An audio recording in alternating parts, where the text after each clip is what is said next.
السلام علیکم ناظرین، آج ہم بات کریں گے اس جنگ کے بارے میں جس نے پوری دنیا کو ہلا کر رکھ دیا۔ ہم بات کر رہے ہیں روس اور یوکرین کی جنگ کی، ایک ایسا تنازع جو صرف دو ممالک تک محدود نہیں رہا بلکہ اس نے عالمی معیشت، سیاست، توانائی، خوراک اور امن پر گہرے اثرات ڈالے ہیں۔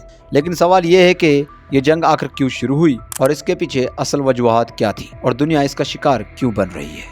تو آئیے اس ساری کہانی کو ابتدا سے سمجھنے کی کوشش کرتے ہیں۔ سچ بتاؤ کہ اس ویڈیو میں خوش آمدید، جہاں ہر بات ہوتی ہے سچ کے ساتھ۔ تو یہ بات ہے 1991 کی، جب سوویت یونین یعنی USSR ٹوٹ گیا۔ یہ ایک بہت بڑا واقعہ تھا۔ سوویت یونین 15 ریاستوں پر مشتمل ایک سپر پاور تھا۔ جب یہ بکھرا تو ان میں سے ایک ریاست یوکرین نے آزادی حاصل کی۔ یوکرین ایک اہم ملک تھا کیونکہ اس کے پاس زرخیز زمینیں تھیں، اسٹریٹجک لوکیشن تھی اور نیوکلیئر ہتھیار بھی تھے۔ لیکن آزادی کے بعد یوکرین ایک کشمکش کا شکار ہو گیا۔ ایک طرف روس سے تاریخی تعلقات، دوسری طرف مغرب یعنی یورپ اور امریکہ کے ساتھ نئے تعلقات بنانے کی خواہش۔ تو سوویت یونین کے ٹوٹنے کے بعد یورپی ممالک نے نیٹو میں شامل ہونا شروع کر دیا۔ نیٹو ایک فوجی اتحاد ہے جس کی قیادت امریکہ کرتا ہے۔ روس کو ہمیشہ یہ خدشہ رہا کہ اگر یوکرین بھی نیٹو کا حصہ بن گیا تو نیٹو افواج روس کی سرحد تک پہنچ جائیں گی۔ یہ روس کے لیے ایک سیکیورٹی تھریٹ تھا اور روس بار بار کہتا رہا یوکرین کو نیٹو میں شامل نہ کرو۔ لیکن مغربی ممالک نے اس بات کو سنجیدہ نہیں لیا۔ یوکرین نے بھی مغرب کے قریب ہونے کے اشارے دینا شروع کر دیے۔ یہی وہ وقت تھا جب روس نے یوکرین پر نظر گہری کر لی۔ پھر 2014 میں یوکرین میں ایک عوامی تحریک چلی جس نے روس نواز صدر کو اقتدار سے ہٹا دیا۔ روس کو یہ سب کچھ مغربی مداخلت لگا۔ اسی سال روس نے کریمیا نامی یوکرینی علاقے پر قبضہ کر لیا۔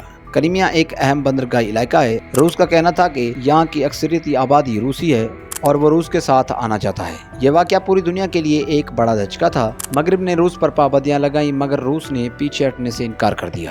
کریمیا کے بعد مشرقی یوکرین میں دو علاقے ڈونیسک اور لوہانسک علیحدگی کی تحریکوں کا مرکز بن گئے۔ یہاں روس نواز باغیوں نے یوکرینی حکومت کے خلاف ہتھیار اٹھا لیے۔ یہ علاقہ جنگ کا میدان بن گیا۔ روس نے یہاں باغیوں کی مدد کی جبکہ یوکرین نے ان پر قابو پانے کی کوشش کی۔ یہ جنگ کئی سال تک جاری رہی۔ کچھ علاقوں پر یوکرینی فوج کا کنٹرول تھا جبکہ بڑے شہروں اور بعض علاقوں پر روس نواز باغیوں کا قبضہ تھا۔ پھر 2019 میں یوکرین کے صدر ولادیمیر زیلنسکی نے کھل کر نیٹو میں شمولیت کی خواہش کا اظہار کیا۔ یہ اعلان روس کے لیے ایک خطرے کی گھنٹی تھا۔ روس نے خبردار کیا کہ اگر یوکرین نیٹو میں شامل ہوا تو نتائج خطرناک ہوں گے، لیکن کسی نے بھی روس کی بات کو سیریس نہیں لیا۔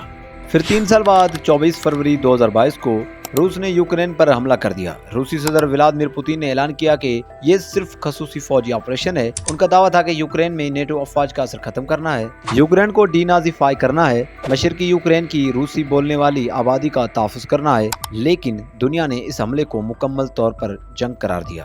روس کے حملے کے بعد مغربی ممالک نے شدید رد عمل دیا۔ امریکہ، برطانیہ اور دیگر نے سخت اقتصادی پابندیاں لگائی۔